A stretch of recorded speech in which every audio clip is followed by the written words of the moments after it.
आणि आता बातमी आहे मुंबईमधून। मुंबईच्या मालाड पश्चिमेतील मालवणी परिसरात काँग्रेस आमदार असलम शेख यांच्या विरोधात भारतीय जनता पार्टी युवा मोर्चाच्या माध्यमातून आंदोलन करण्यात आले। असलम शेख यांच्या कार्यालयाबाहेर हे आंदोलन करण्यात आले। कार्यकर्त्यांकडून असलम शेख विरोधात घोषणाबाजी करण्यात येते। असलम शेख यांनी भाजपचे मंत्री मंगल प्रभात लोढा यांच्यावर टीका केली होती, त्याचा आरोप भाजपने केलाय। या विरोधात भाजप युवा मोर्चा आक्रमक झाली। आपण या दृश्यांमध्ये पाहतोय असलम शेखांविरोधात घोषणाबाजी करण्यात येते, तर त्यांचा प्रतिकात्मक पुतळ्याचं दहन देखील करण्यात आलंय।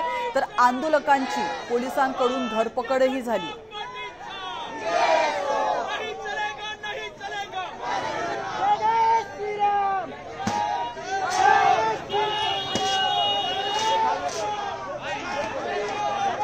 ठिकाणी ज्या पद्धतीने दंडेलशाही सुरू आहे आणि या विविध मतदार याद्या असो बाकीच्या गोष्टींमध्ये हैदोस घातला जातोय, त्याच्या विरोधात कोणी बोलायचं नाही का?